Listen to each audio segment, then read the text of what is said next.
welcome back to my channel. If you guys already read the title and clicked on the video, I'm sure you guys all know what this video is about. It's very long overdue. I had so many questions about it and I'm like, is the video's coming out? Is the video's coming out? And then I just never got to it. But today, here we are. I have all the things kind of set on this table, so I want to be reaching for them. It's a little dark in here, and that's the only reason is I practically have all the materials to show you beside one thing, and that one thing is practically the thing that connects the electricity to my grow lights to make this room brighter. So we're just going to be kind of chilling in the dimmer thing, but I do have my halo light that I've been using, so I think that would be good enough for you guys. Further ado, let's go ahead and just get started. I have a little notepad here to kind of just remind me about what all the names are, just in case I forget. So the first thing I would, for my light, I would need is wall anchors. So I've used a lot of them already, but this is practically all I have left. And what a wall anchor is practically, instead of just taking a screwdriver and screwing it straight directly into your drywall, that has a very high chance of whatever you're hanging on for it to fall off, because there's not really a lot of support unless you're hanging on like a photo frame. I can't talk right now. Unless you're trying to hang like a photo frame or something like that, then you don't really need like heavy duty things. But the track light is fairly heavy in my opinion. It's at least, like, it depends on how many like light bulbs and everything you have on it, but it can get fairly heavy after you add like, 3, 4, 5 on there. So a wall anchor is something that is a must. I will link every single item I speak about today down below in the description below, but you practically can find this type of wall anchor anywhere. I got mine on Amazon, but like Home Depot, anywhere has it. What it does is you have two things. This thing screws into the wall first, and then after that you would put the tool on, like whatever you're trying to screw on there, and then that'll be in the center, and then you will screw this into that, and it practically creates like a dead knot into your drywall, and then it's not going to go anywhere. The one I got is up to 75 pounds, so I think that is a pretty heavy duty thing. I'll briefly explain a little bit more about this as we go on. The next thing you would need is a H-type. Oh, someone texted me, sorry. Keep forgetting to mute my phone as I'm like about to record, or I'm recording. So anyways, you would need an H-type ceiling track lighting, which is this. It's fairly long. The one I have on my wall right now is 6 feet, and then this one's 4 feet. So it's kind of hard to get the whole thing in the frame. And what this is this is the thing that's going to go straight onto your wall. The reason why it's called H, if you can see here, if it wants to focus, it kind of makes like a little H here. But yeah, that's why it's called an H type. But what you do is you practically, this will be attached to your wall.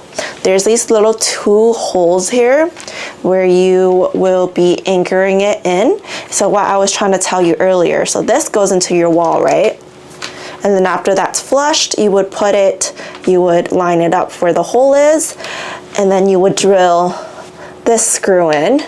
So then it's in between. It's going to be in between, so then it holds it.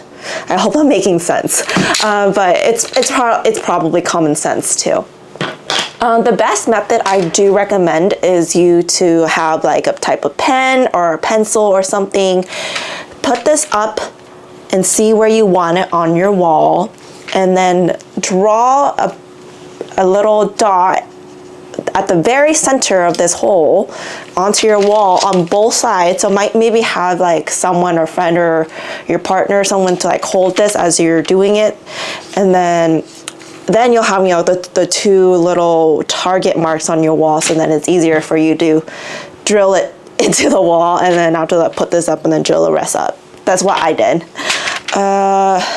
Next you would need is some type of, so mine's attached right now, so let me go ahead and unattach it.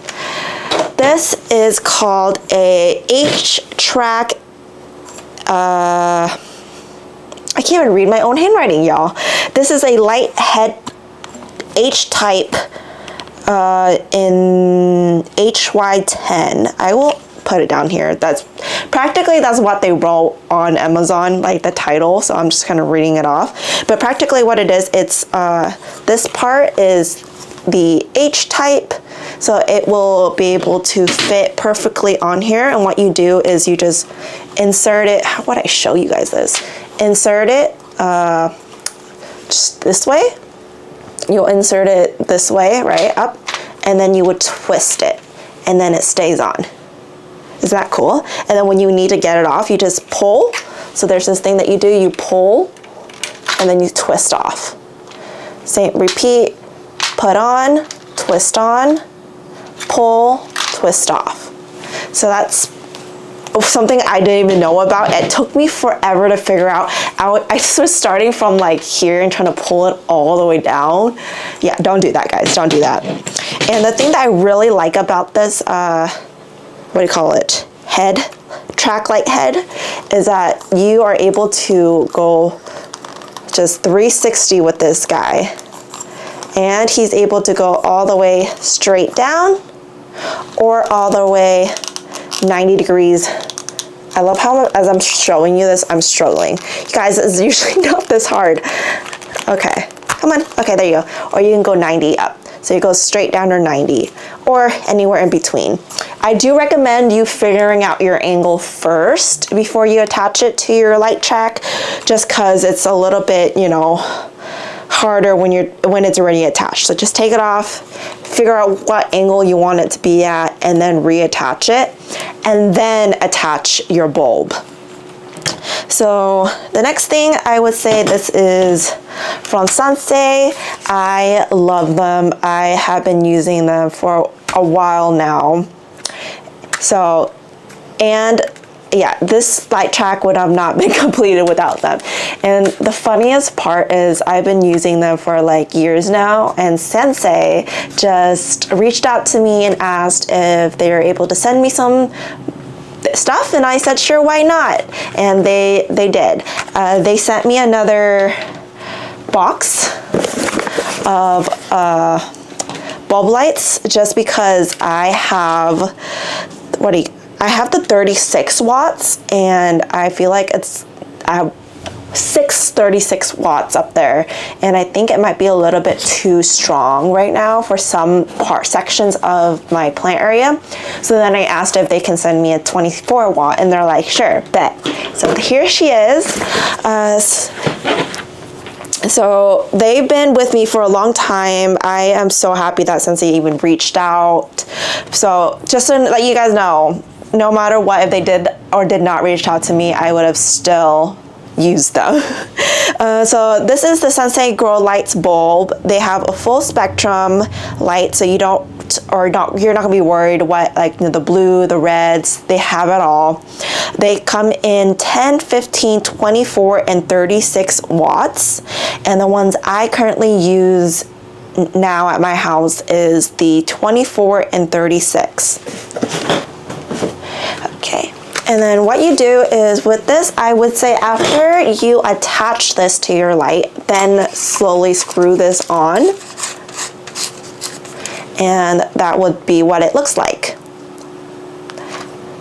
They do get a little bit hot, so I would recommend, if you were like turning it on for a while and then you want to kind of change the angle, I would either recommend wearing like gloves or turn off your light, let it cool down before you touch it, or just touch the back. Don't touch the front. I kind of got burnt, or not really burnt, but it felt like it burnt me, but I didn't get burned.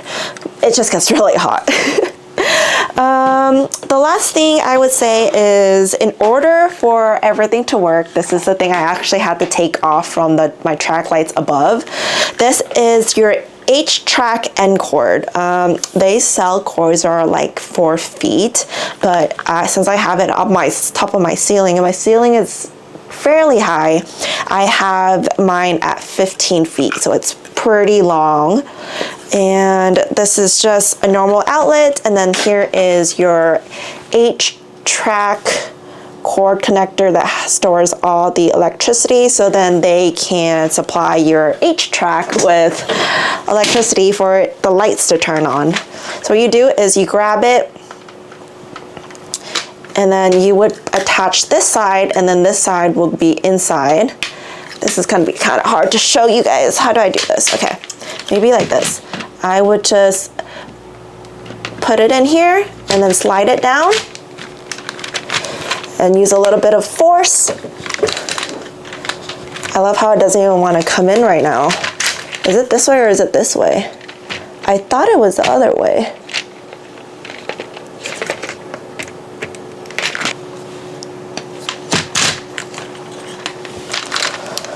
But anyways, it's supposed to snap down. I don't know why this one is not snapping down, but just make sure it's completely snapped down. And that's one, this reminds me, one disclaimer, make sure you include this in your wall measurement. Even like, it would be good if you attach this onto the H-track if what you're where you're putting it is located really close to the corner of your wall, because if it's really close to the side of your wall, when you try to come in and attach this, it's going to be really difficult. So do attach it first if you are going that method. But if you don't, then I don't think you have to worry. Just at the end, just go up there and clip it in, or just clip it in before and then hang it up to your wall.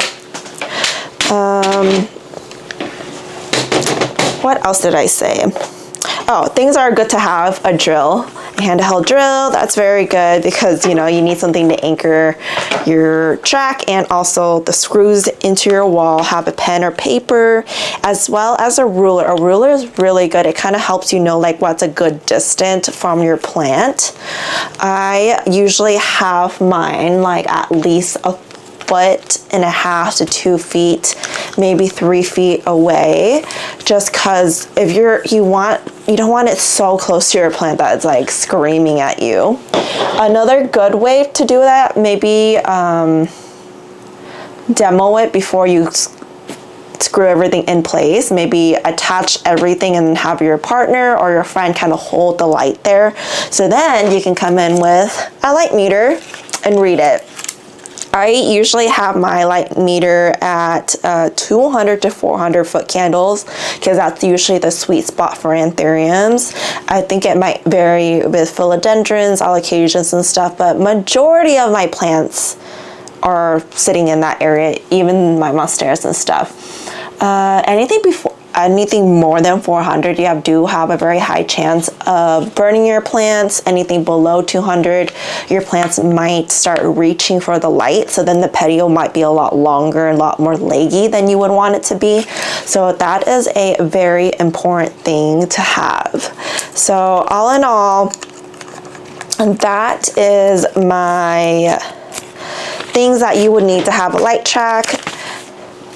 And I hope that really helps you guys. I hope that it will make your area more bright and less finicky and more usable. Am I even making sense? I am probably not. Stop it, Ruby, stop it. But yeah, there is your long-awaited video. I'm so sorry it took me so long to do this. I know it's a fairly short video too. It's just getting everything together, and just talking about it is really, I don't know, in my head it just felt like it's gonna take such a long time. So yeah, other than that, if you have any questions or if there's anything I missed, please comment down below. I'll be more than happy to kind of help assist you in any way I can. Like I said, everything's gonna be linked down below. All my Amazon, it's gonna be all Amazon links in my affiliation. So I do get a little bit of percentage if you use that link to purchase your materials, but you don't have to. And thank you to Sensei for sending me the gorgeous light bulb. I will make sure I put great use to it. And if you guys want, you guys can always go on Sensei's website and use the code RUBY32 to receive 32% off your next order. Other than that, thank you so much for watching. I hope you guys have a wonderful day. Mwah. Bye guys.